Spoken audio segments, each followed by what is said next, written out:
This morning's sermon is simply entitled, Because Black Lives Matter. Because Black Lives Matter.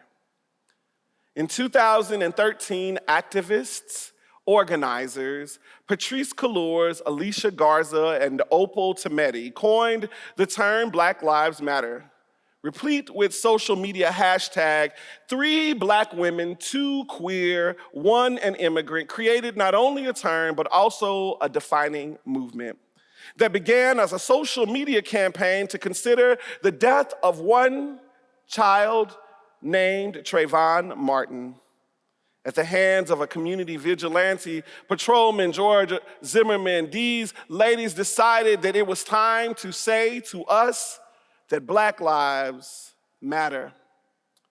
In 2013, their hashtag and their statement on the condition of Black people in the United States didn't really have the kind of momentum that we are used to, that it currently has now even, until after Michael Brown lay on the pavement for hours and hours for the world to see in Ferguson, Missouri.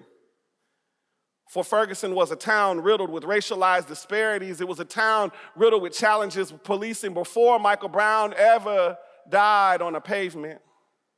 But it was then that the words Black Lives Matter began to take on the kind of cachet that we see in the national public square today.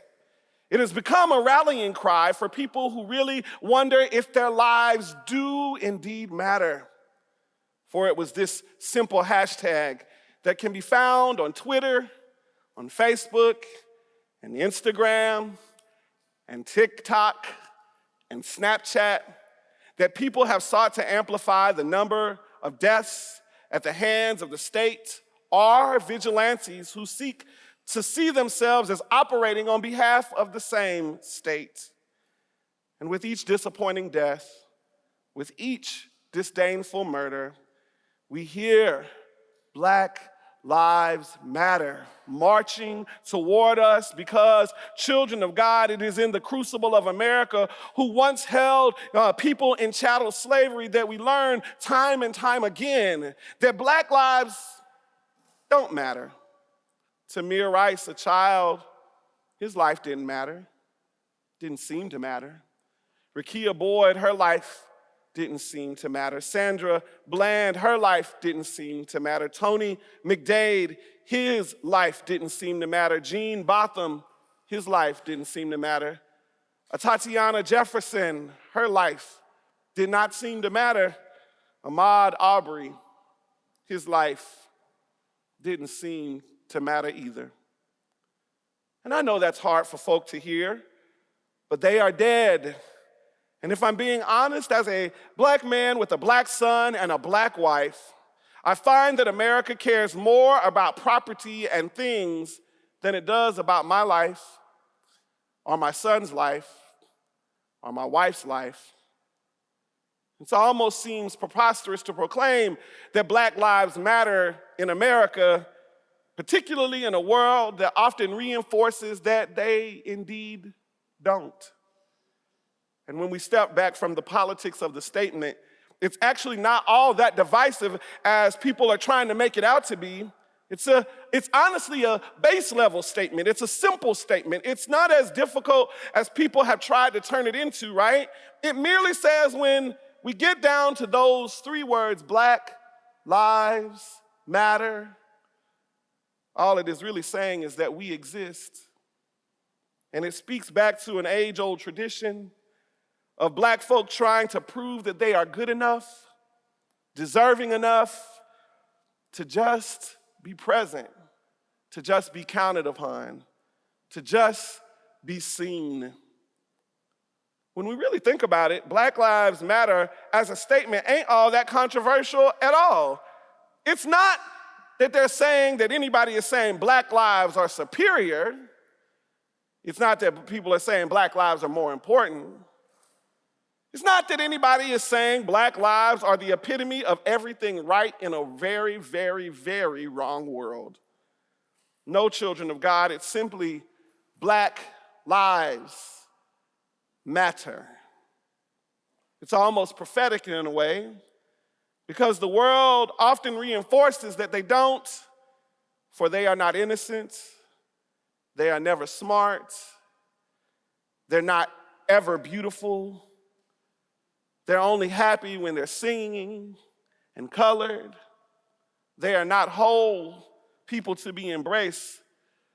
Because if we believe the media, if we believe the hype, if we believe the mythology of white supremacy, we see only that black lives are broken and they're menacing and evil and disobedient and ugly and poor and deeply, deeply, deeply, deeply dysfunctional. And what does God have to say about black lives?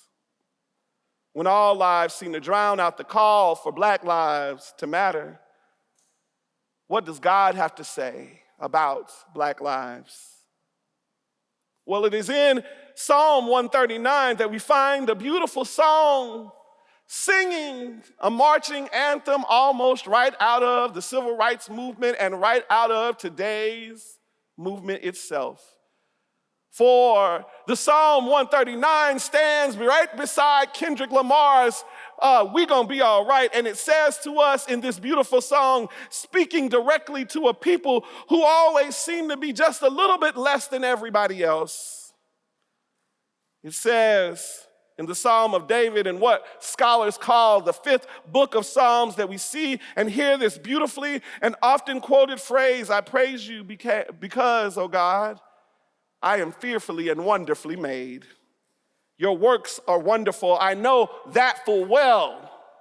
And what does it mean to be fearfully and wonderfully made by God? Well, church, I'm glad you asked. It means that I am a tapestry that God hand knitted.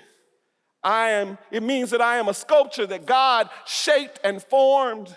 It means that I am made in the image of God, Imago Dei, who knew me before I even knew myself. It means that my eyes and my complexion and my hair and toes and teeth and body and nose are all a part of God's holy design. It means that when I look in the mirror and I look at the size of my gut, or the fact that I am balding, or that I have a wide, Gullah Geechee kind of African gap between my two front teeth, that my God still thinks of me as a masterpiece. It means that I am good all by myself. It means that I am wonderful and you should want to know me.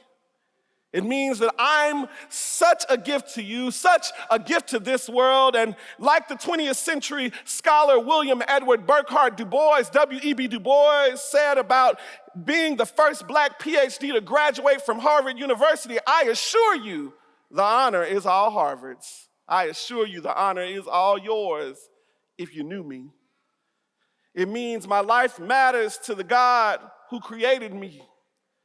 Not that life doesn't matter to you and to yours, but mine matters too.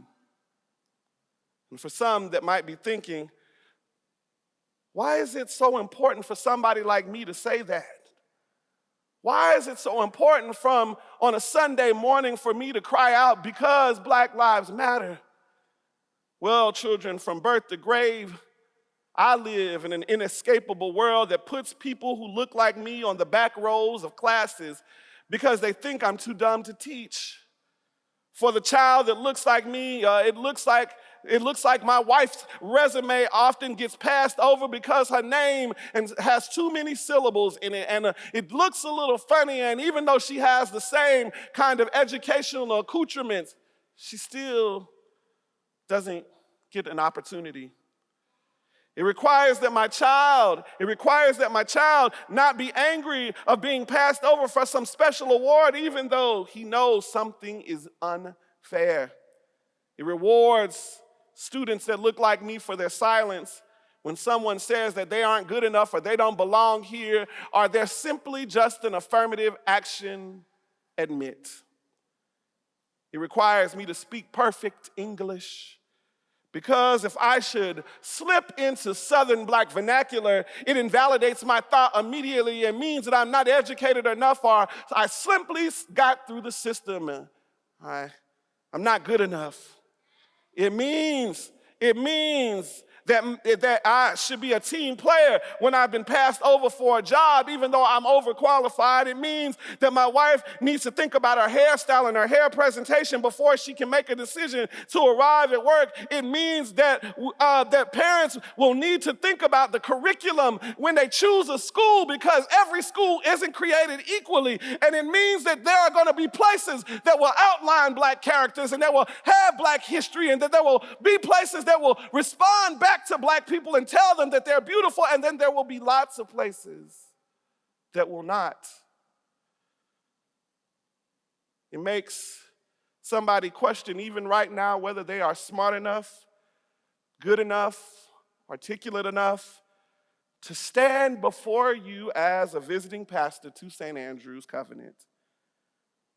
It is a life filled with doubts of who I am, who my wife is, who my child is, who my people are, that requires a good dose of Psalm 139. Because here's where God reminds the children of God that if all lives matter, then every child matters. Every child, every child, every child, every child, every child. Poor, gay, Black, transgender, rich, light-complected, dark-complected, homeless, smart, blind, deaf, gap-toothed. Child in the galaxy of human complexion has to matter to a God who tells us we're fearfully and wonderfully made. And if that be true, then, child of God, Black lives especially matter. In a world that wants to crush us with images of an imaginary white Jesus, where we are told that blonde hair and blue eyes are better than Black hair and brown eyes, where you can walk into a store and be told that these clothes do not fit you and they aren't made for you either. And when you turn on the news, if all the images you see are just pictures of sports and entertainment, if you live in this kind of scheme, you will begin to think that everything that you see and everything that you are is wrong. And really, until this moment, if we're being really clear, Black folk haven't really been seen or heard. And so, if you press forward in the Word of God, it says, "My frame was not hidden from you when I was being made in secret, intricately woven in the depths of earth. Your eyes behold my unformed substance. In your book were written all the days that were formed for me, when none of them yet existed. For it is in this God we are made visible to a world who seeks to make us invisible." We are not what Ralph Ellison, the great African-American author, says is an invisible man. In fact, this God sees me fully, delights in my form, when the world would rather the plight of my humanity be hidden behind a door, closeted in shame, made to feel unimportant. But as the African-American spirituals remind us, this God knows my name. And this morning, saints, you may not have known it. David may not have understood it. But a new revelation emerges from the ancient text. Because God doesn't make junk creation. God makes creation fearfully, wonderfully, skillfully, lavishly, beautifully. And today is a day that you get to bask and bear witness to the beauty, prowess, and tenacity of Black lives. You get to be on the right side of history with Black lives. You get to be rooted and spiritually grounded in a God who loves diversity and inclusion and equity so much that God made us individually different, but included us all at the cross. And because our God did that kind of majestic, lavish, and beautiful, diverse kind of work, when we sit at a banquet table that we call communion or Eucharist or the Holy Supper, we could proudly say that we all belong to God, who says, but this God, that all lives matter. Yes, he does. For trans lives matter, queer lives matter, women's lives matter, children's lives matter, Asians' lives matter, Latinx lives matter, poor lives matter, incarcerated lives matter, disabled lives matter. But until Black lives matter, we cannot live into a world where all lives matter. So, child of God, you are called to proclaim the good and prophetic news this morning coming right to you on your television from Psalm 139 to make all your dreams come true and to make all lives mattering this morning, to sing with great gusto with me that when you think about the perseverance of Black tenacity, when you think about the perseverance of historically Black colleges and universities like Bennett College for Women or Fayetteville State or North Carolina Central, you can proclaim that Black lives matter. When you think about Black businesses that were destroyed in 1898, like a printing press or insurance companies or doctors' offices, you can proclaim as we restore that Black lives matter.